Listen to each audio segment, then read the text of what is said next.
मानसि गोमानाय लाइमोन सिख्ला आइजो दोनखारलायनाय जाथाया गोदान बाथ्रा नङा। बेफोरबायदि जाथायनि सायाव सोरखारा गोख्रों राहा लानायजों लोगोसे खायसे गौथुम आफादफोराबो होबथानायनि राहा लाबोदों। नाथाय अब्लाबो बेफोरबायदि जाथाया सानफा एफा बांलांनायखौ नुनो मोन्दों। बेबायदि समावनो तामुलपुर जिल्लानि नाग्रिजुलि ओनसोलनि दंहारगाव बाल्थिंपारा गामिनि निरेन नार्जारिनि बिसि अनामिका बर'आ बावैसो सान सिगांनिफ्राय गोमानानै दं। जाथायनि सोमोन्दै फिसाय निरेन नार्जारिया फोरमायनाय बादिब्ला गाव खामानि मावनो गुबुन जायगायाव थाहैनाय समाव बिसि अनामिका बर'आ 3 गथ'फोरखौ न'आव दोननानै गुबुन रायजोआव खामानि मावनो थाङो। नाथाय बे समाव फिसाय निरेन नार्जारिया गावनि बिसिखौ जेरावखि थाया न'आव फैफिननो खावलायनायजों लोगोसे सावगारियाव नुनाय नैबे अनामिका बर'खौ सोरबाफोर बबेयावबा नुसनोब्ला 9708088712 मबाइल नम्बराव फोरमायहरनो खावलायदों। खुलुमबाय, आंनि मुङा निरेन नार्जारि। आंनि हिन्जावनि नामा अनामिका बर'। बियो आंखौ नागारनानै आंनो खिथालासिनो दा खामानियाव थांदों। नाथाय आङो सोरखौबा लानो खारदों ना खाराखै ना खामानि मावसो थांमारदों बेखौ आं मोजाङै मिथिया। जायखिजाया बे बुंहरोल'।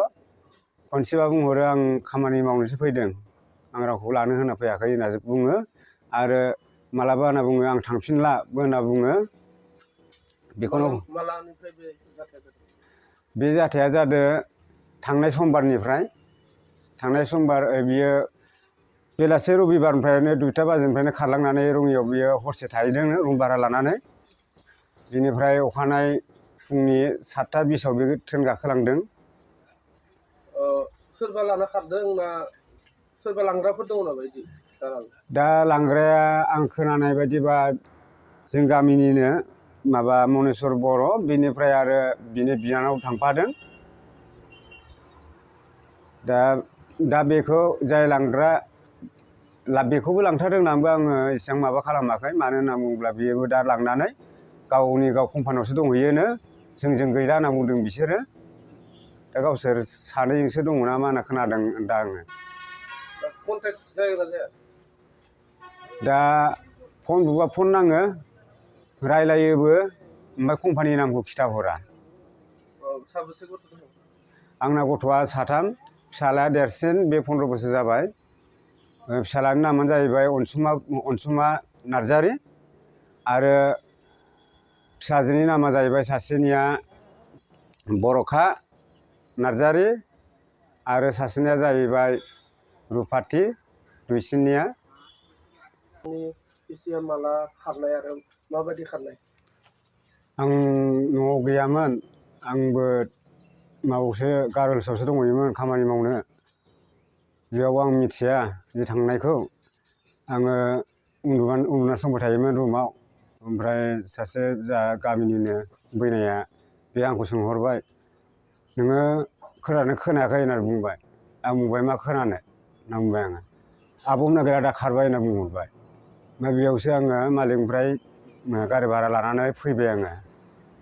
फैनानै न'आव नायफैबाय। फुङाव आं रङियाव चेकिं खालामदोंमोन।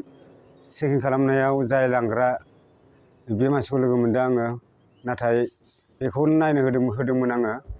नों ओरै नाय आं ओरै नायनि होनना बुंदोंमोन ट्रेनाव। नाथाय आं नागिरना मोनदिया, बेयो मालाबानि टिकेट खोमानानै ओमफ्राय थांबाय। थांनानै ओमफ्राय आंखौ बुंबाय, आं न'आव फैफिनबाय, फैदो, थाबनो फैदो होनना बुंहरबाय आंखौ। ओमफ्राय जेब्लानाखि आं फैयो, ओमफ्राय उलुबाराव आं हाबो, आंनावथ' मबाइल गैयामोन। आङो बाजैनि मबाइलजों फन हरबाय।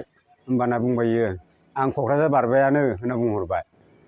आं मा खालामगोन, उफाय गैया गोदाव सोराव हारसिङैनो न'आव फैबाय आङो।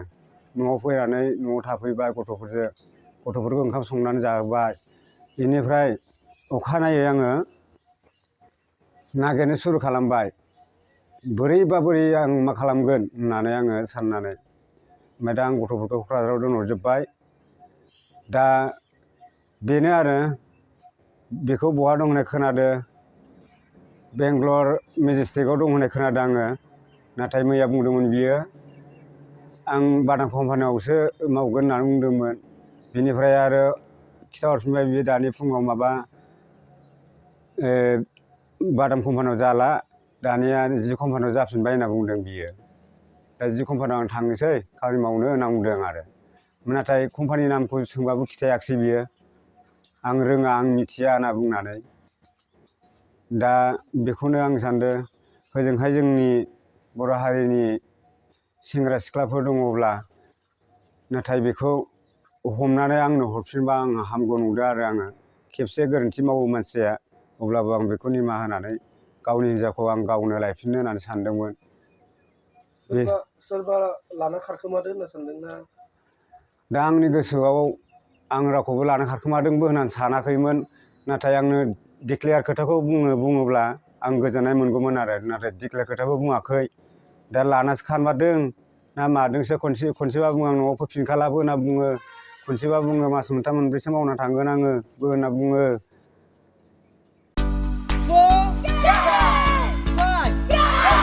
नोंथांमोनहा गावबा गावनि गथ'खौ काराटेनि सासे राफोद गेलेगिरि खालामनो गोसो दं नामा?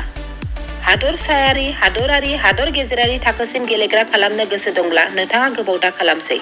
सासे राफोद रोंखा-राखा काराटे गेलेगिरि खालामनो थाखाय नोंथाङा जानजि खाफ्रादो आरो मुं थिसनहैदो सोलिफु फोरोंसालि बलामगुरि काराटे एकाडेमियाव।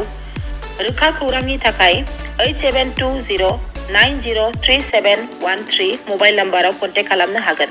बेबायदिनो बड' हाउस काराटे एकाडेमिनि थाखाय 6900451157, बेंटल काराटे एकाडेमिनि थाखाय 9678041226, बेरहांगाव काराटे एकाडेमिनि थाखाय 6901341656 आरो धालिगाव काराटे एकाडेमियाव मुं थिसननायनि थाखाय 8720903713 मबाइल नाम्बाराव खौरां लानो हागोन। मख'जाथावदि बे सोलोंसालिनिफ्राय सिगांनिफ्रायनो हादरसायारि, हादरारि, हादर गेजेरारि थाखोनि बादायलायनायाव गोबां फरायसाफोरा बान्था मोननो हाबोदों।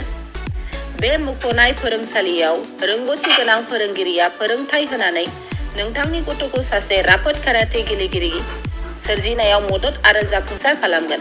अब्ला मानोथो गोबाव खालामनो? थाबैनो नोंथांमोनहाबो नोंथांनि गथ'खौ मुं थिसनहैदो।